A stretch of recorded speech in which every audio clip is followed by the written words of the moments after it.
তুমি যদি চাও তোমার ফেসবুক অ্যাকাউন্টটা হ্যাক করা থেকে আটকাতে, বা তুমি যদি চাও তোমার ফেসবুকে যে ডকুমেন্ট সাবমিট করেছো বা যে ভেরিফাই করেছো ফোন নাম্বার বা আদার্স কোনো ডকুমেন্ট যদি ভেরিফাই করে থাকো সেটা যদি সিকিউরিটি করতে চাও, তবে আজকের এই ভিডিওটা তোমার জন্য।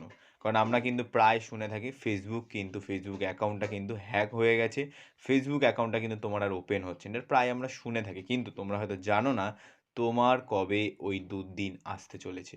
তাই আজকের সেই দুর্দিনটা আসার আগে থেকেই তোমাদেরকে সাবধান করার জন্য আজকের এই ভিডিওটা তোমাদের জন্য বানানো। কারণ আমরা প্রত্যেকে কিন্তু ভেরিফাই করি ফেসবুকটা যখন লগ ইন করি তখন ফোন নাম্বার হোক, আদার্স ডকুমেন্টস দিই, বা যারা এখন ফেসবুকে ধরো অনেকেই হয়তো মানে আপলোড করছো রীতিমতো ছবি ভিডিও, তারা কিন্তু অবশ্যই ব্যাঙ্ক অ্যাকাউন্ট ডিটেলস সব কিন্তু ফেসবুকে কিন্তু দিয়ে রেখেছো। কিন্তু তোমরা কিন্তু জানো না ফেসবুকে মাঝে মাঝে কিন্তু অ্যাড শো করে, যখনই আমরা কোনো ভিডিও বা যখন কোনো একটা মুভি দেখি তখন কিন্তু মাঝে মাঝে অ্যাড আসে, যে অ্যাডটা আমরা কিন্তু ভুলবশত আমাদের ফেসবুকে কিন্তু থেকে যায় অনেক সময়, যেগুলো আমরা জানিই না যে ফেসবুকে সেগুলো এখনও অ্যাক্টিভ আছে। সেটাই আজকে আমি তোমাদের সাথে আলোচনা করব। নর্মালি তোমরা তোমাদের ফেসবুকটা ওপেন করবে, ওপেন করার পর দেখবে উপরে যে থ্রি ডট লাইন আছে সেই থ্রি ডট লাইনে তোমরা প্রথমে টাচ করবে, তাই নিচের দিকে চলে আসবে সেটিং অ্যান্ড প্রাইভেসি, এখানে তুমি টাচ করবে। সেটিং অ্যান্ড প্রাইভেসি টাচ করার পর এখানে দেখবে আরও অনেকগুলো অপশান তোমার এখানে শো করবে। আবারও ফার্স্ট অপশান সেটিংয়ে আমরা এখানে টাচ করব। সেটিংয়ে টাচ করার পর দেখব নিচে কিন্তু অনেকগুলো অপশান, তোমরা কিন্তু প্রত্যেকেই জানো ফেসবুকে কিন্তু এখন অনেকটা কিন্তু ইউনিক টাইপের করে দিয়েছে, যেখানে হালকা একটু নিচের দিকে স্ক্রোল করবে, স্ক্রোল করলেই দেখবে এখানে কিন্তু তোমার কিন্তু এখানে লক্ষ্য মানে দেখলেই তুমি এখানে বুঝতে পারবে অ্যাপ অ্যান্ড ওয়েবসাইট বলে একটা অপশান আছে ইওর অ্যাক্টিভিটির মধ্যে।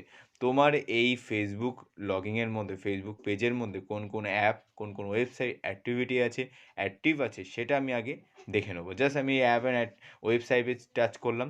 টাচ করার পরে দেখো আমার কিন্তু এখানে অলরেডি একটা কিন্তু ওয়েবসাইট কিন্তু লগ ইন করা আছে, অ্যাক্টিভ আছে, বাকি দুটো আমি কিন্তু অফ করে রেখেছি। কিন্তু তোমরা হয়তো জানোই না যে এই কখনো হয়তো তোমাদের ফেসবুক ওপেন করলে এই সিকিউরিটির মধ্যে আসলে, অ্যাপ অ্যান্ড ওয়েবসাইটের মধ্যে আসলে দেখবে এরকম অনেক সময় অনেক কিন্তু পেজ, অনেক গেমিং, অনেক কিন্তু প্রোফাইল কিন্তু ওয়েবসাইট কিন্তু তোমাদের কিন্তু অ্যাক্টিভ আছে।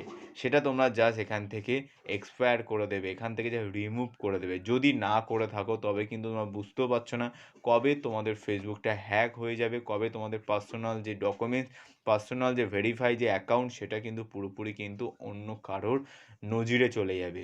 তাই তার আগেই নিজের ফেসবুকটা কিন্তু সেভ অ্যান্ড সিকিওর করো। জাস্ট এরকম কোনো অ্যাক্টিভ যদি গ্রিন সিগন্যাল যদি থাকে এখানে তোমরা প্রথমে টাচ করবে, টাচ করলে দেখবে রিমুভ অপশান তোমার এখানে দেখতে পাবে। জাস্ট তুমি এখান থেকে রিমুভ করে দেবে, রিমুভ করে দেওয়ার পরে দেখবে তোমার কিন্তু যে অ্যাপ্লিকেশানটা, ওয়েবসাইটটা কিন্তু রিমুভ হয়ে যাবে। এভাবে কিন্তু তুমি দেখতে পাচ্ছ এখান থেকে কিন্তু নেই। আমি এর আগে দেখো অনেকগুলো রিমুভ করেছি, এখানে দেখতে পাচ্ছ আরও 4টে অ্যাপ্লিকেশান যেগুলো আমি জানিই না কী কাজে লাগে বা কী কাজের। তোমরা কিন্তু এভাবে কিন্তু তোমাদের ফেসবুকটা কিন্তু সেভ অ্যান্ড সিকিউর করতে পারো। আজকে ভিডিওটা এখানেই শেষ করছি, আবার দেখা একটা নতুন ভিডিওতে। ততদিন তোমরা সুস্থ থেকো, ভালো থেকো, আবার দেখা একটা নতুন ভিডিওতে। ওকে, টাটা, বাই বাই।